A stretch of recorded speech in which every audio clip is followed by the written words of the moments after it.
Hello dear students, Assalamu alaikum wa rahmatullahi wa barakatuhu. It's today once again I am to you people here to discuss the last topic of my chapter that was entitled as forms of power sharing. Today I am going to talk about the last subtopic of the chapter of the forms of this power sharing, that's entitled as the forms of power sharing. Dear students, let me recapitulate to you people what I have discussed with you in my last two previous lectures. In the first context, I was trying to build the concept of this power sharing within the ambit of this democracy. Then I quoted the example of this two special cases, one from Sri Lanka and second from the Belgium. How within the two states, the people of the Belgium, the government of the Belgium and the government of Sri Lanka, they tried to accommodate the aspirations and the feelings and the genuine demands of the people who consider themselves that we are the minorities. We are the people who became the victim of alienation, and we are the people who are the victimized, who unveil their victimhood to the people. That's why the concept of power sharing with the help of democracy, try to come up with the expectations of all those people the moment they led the establishment of the community government in Belgium and the constitutional amendment when it comes to the case of this Sri Lanka. So it was the whole brief recapitulation of my two lectures which I was discussing with you people.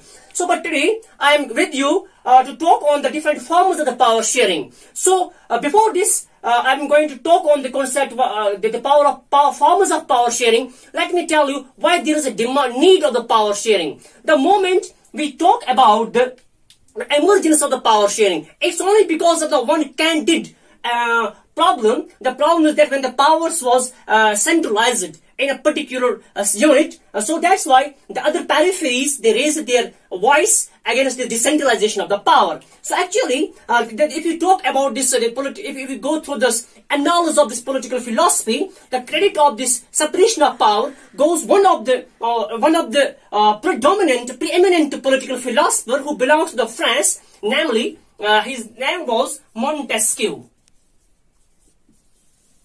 Dear students, he was a French political philosopher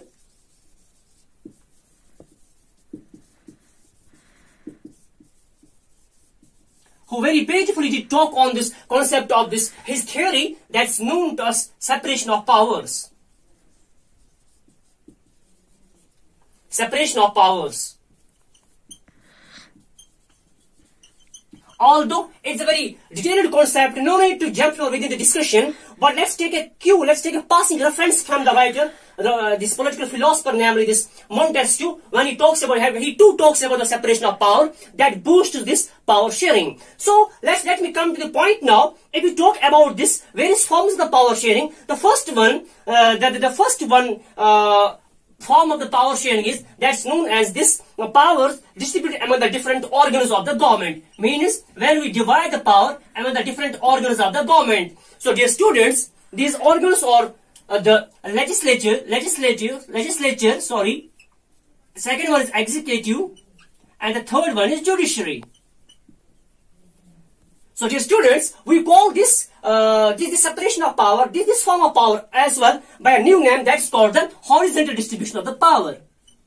It's called the horizontal distribution of power because the powers are divided horizontally. So this division of the power, this legislature, executive and judiciary, it gives a concept that's what we simply call a check and balances, where we can see that legislature is not sometimes overriding and executive is not sometimes misusing the power, and judiciary is always there to have a keen eye, to have an eagle's eye on both the legislature and executives, that the laws which are passed, they are not overriding the basic fundamental laws of the people. So that's why this organ gives you the concept of the check and balance as well. So but there is a clear crystal view that the powers are divided, that the powers are shared horizontally among the three organs of the government. So the next one is called this power shared at the different levels. So when the power is shared at the different levels, means the power is divided among the unions.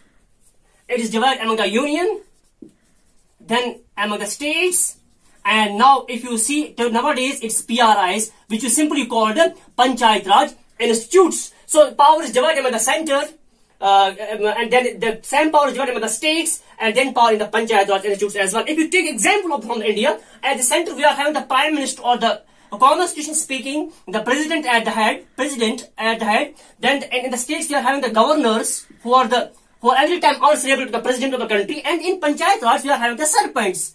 What they are doing, that it's the government at the democracy at the grassroots level. So when you say the democracy at the grassroots level, it means that the power is shared among the different, among the ground level people. So the common people is responsible for making the laws, dismantling the laws, executing laws, and questioning the laws. So every employee is answerable. He's answerable before the Panchayat Raj. So it's the so when it's called the first one is called the horizontal distribution of the power. The next one is called the vertical distribution of the power, where the power is divided from the top to the bottom level. So if you see example, this type of example, it's available within this India, it's available in the Belgium. So now let's take example of this another the form that's called the power sharing among the different social groups, where the power is shared among the different social groups. Example, let's take example of the Belgium, where the community groups were given the power, who feel once upon a time they have this alienation sort of political crisis. They are every time thinking about the political identity. So they were given the special identity, what's simply called the community governments there. Lastly, we are having the next one that's called the power shared among this various social groups or the political groups. It means that the lastly the power is shared among the different social groups, power is shared among different political parties and the pressure groups as well. What are pressure groups, dear students? They are simply the bodies which are forcing the government to fulfill their demands. The moment the demands are fulfilled, they immediately they are nowhere then. So they every time keep the government on tenter hooks. So this is the way at the different levels, the different forms of power sharing are working in a democracy. What we simply call a mature democracy, what we simply call a liberal democracy. The best example is what we can call in the government of India as well. So this is a brief and a short glimpse on the different concepts or the forms of the power sharing. So by this lecture, we came to the conclusion, we came to the end of our first chapter. Inshallah, let me meet you with this next chapter. Till then, be prepared, take care and all the best.